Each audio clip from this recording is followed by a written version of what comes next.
bienvenue à toutes et à tous sur Cocotte TV. Aujourd'hui, une nouvelle vidéo de présentation qui porte sur un boîtier, une marque dont on n'a pas parlé depuis pas mal de temps, Anidé, qui revient avec donc un AI4 qui fait suite au AI6. Même design, plaquage en aluminium, poids plutôt restreint, on est dans les 6 kg, mais format micro ATX pour ce dernier. On se donne rendez-vous tout de suite justement pour découvrir le boîtier et son châssis.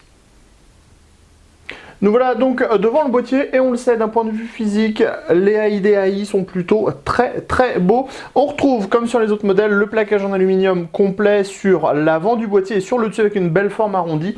Un très bel ensemble. Donc, parlons justement de la face avant. La face avant propose une porte qui s'ouvre de droite à gauche et derrière celle-ci, on retrouve une isolation à base de mousse, deux baies 5,25 pouces avec des caches que l'on pourra retirer depuis l'extérieur. Et on trouve aussi un système de protection pour les ventilateurs. Alors, voilà, qui est amovible avec de la mousse à l'arrière. Donc pour un filtrage complet. Et derrière, on trouve deux ventilateurs 920 mm qui sont eux-mêmes montés sur cylindre bloc en caoutchouc. Sur le dessus du boîtier, on va retrouver le plaquage aluminium. Comme on le disait, on a ensuite les prises additionnelles ici même avec deux USB 3.0, deux USB 2.0, les entrées-sorties audio, le power on, le reset et enfin la gestion de la ventilation avec un petit Rhéobus qui permettra de gérer les trois ventilateurs qui sont présents de base. Sur le premier côté, on a le droit à une peinture noire qui est de bonne qualité et un petit marquage Anidé dans le bas. Si on retourne le boîtier de l'autre côté, on va retrouver le même type de peinture et la même finition qui est plutôt bonne sur ce boîtier. À l'arrière, on a un châssis qui, en effet, ne respecte pas forcément les schémas traditionnels puisqu'on a l'alimentation dans le haut, mais cela peut s'expliquer par le format micro ATX, on peut le concevoir. On a ensuite différents passe-cloisons à arracher, l'emplacement de la backplate de la carte mère, le ventilateur de 120 mm monté sur sa grille au design nid d'abeille, toujours sur cylindre bloc en caoutchouc. Et enfin, on trouve 1, 2, 3, 4, 5 slots d'extension, ce qui permettra de mettre facilement des cartes graphiques, même au gros format. On finit sous le boîtier. Sous le boîtier, on trouve un carénage en plastique qui vient faire suite à tout le carénage qu'on trouve sur le reste du boîtier. Et on trouve 4 pieds en caoutchouc plutôt épais qui semblent plutôt efficaces pour lutter contre les vibrations.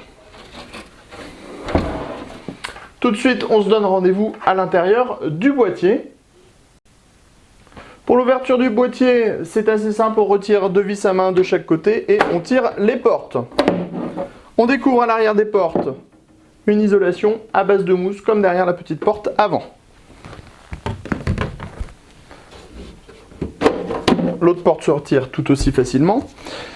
Au niveau du châssis, on le voit, même si l'alimentation est en haut, on a quand même un accès backplate à cet endroit-là. Après, par contre, très peu de cable management. Il faudra passer par une goulotte qui est sur le côté. Et enfin, on le voit, l'installation des périphériques de stockage se fait ou sur une platine ou en dessous ici avec un petit emplacement. Au niveau des disques durs, on pourra en mettre deux. On le voit, on a les différents patins en caoutchouc pour lutter contre les vibrations. Au niveau des unités de stockage de 2,5 pouces, on pourra en mettre une, deux, trois sans trop de soucis. Bien sûr, le tout est amovible. On la déclipse ici, on retire les vis à main et on peut faire basculer la platine. Ensuite, continuons avec à l'avant. Justement derrière la platine, on trouve deux ventilateurs de 120 mm filtrés.